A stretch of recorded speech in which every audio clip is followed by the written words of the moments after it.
जया एकादशी व्रत पूजा विधि पुराणों में माघ महीने को बड़ा ही पुण्यदायी माना गया है। इस माह में स्नान और दान करना बेहद उत्तम माना जाता है।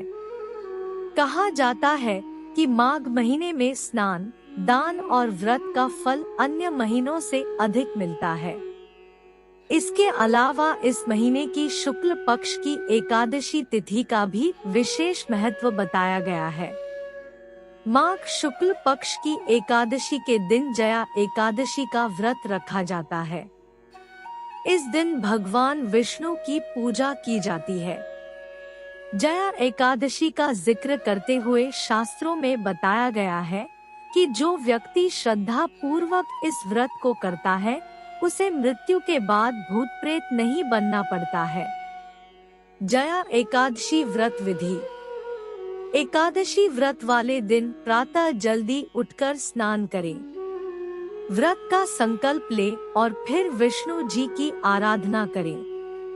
भगवान विष्णु को पीले फूल अर्पित करें। घी में हल्दी मिलाकर भगवान विष्णु का दीपक करें। पीपल के पत्ते पर दूध और केसर से बनी मिठाई रखकर भगवान को चढ़ाएं। एकादशी की शाम तुलसी के पौधे के सामने दीपक जलाएं।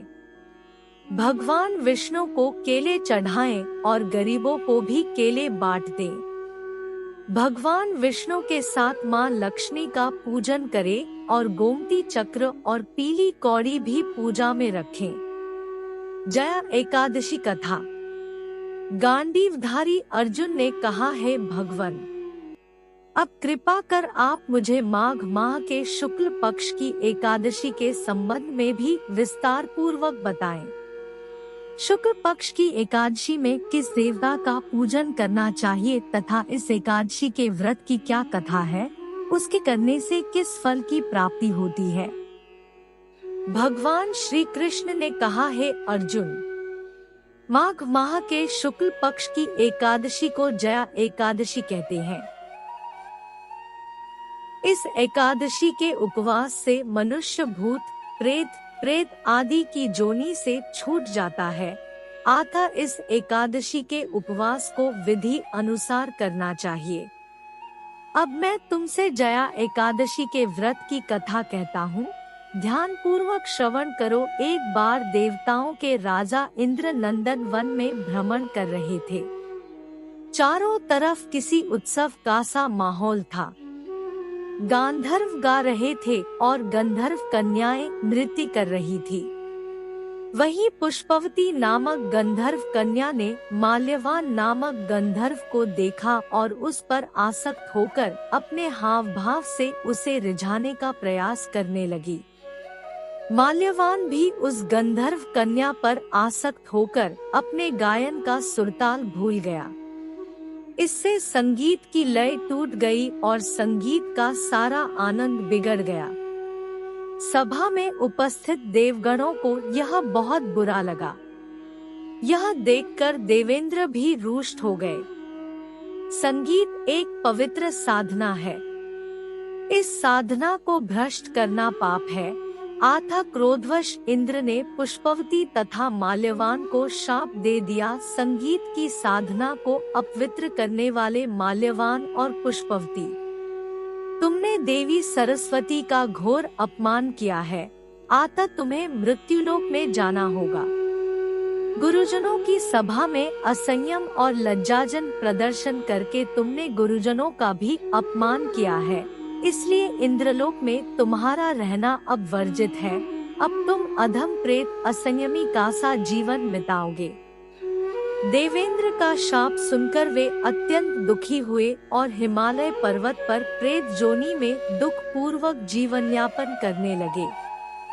उन्हें गंध, रस, स्पर्श आदि का तनिक भी बोध नहीं था। वहीं उन्हें असहनीय दुख सहने पड़ रहे थे। रात दिन में उन्हें एक क्षण के लिए भी नींद नहीं आती थी।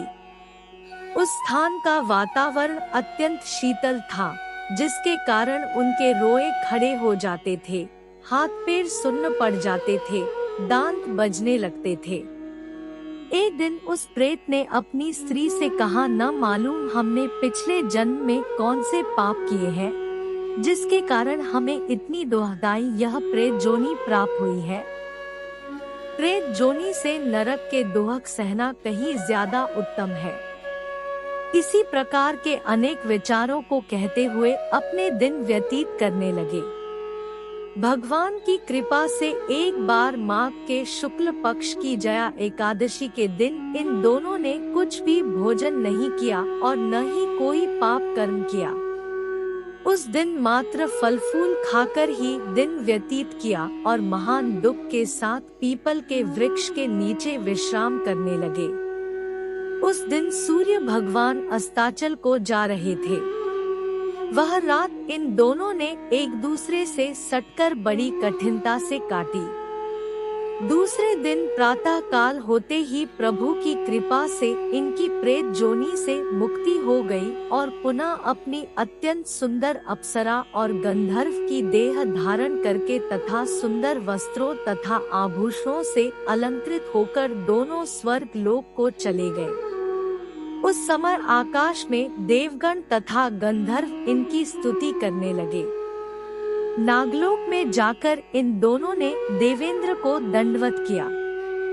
देवेंद्र को भी उन्हें उनके रूप में देखकर महान विस्मय हुआ और उन्होंने पूछा, तुम्हें प्रेत जोनी से किस प्रकार मुक्ति मिली, उसका पूरा वृत्तांत मुझे बताओ।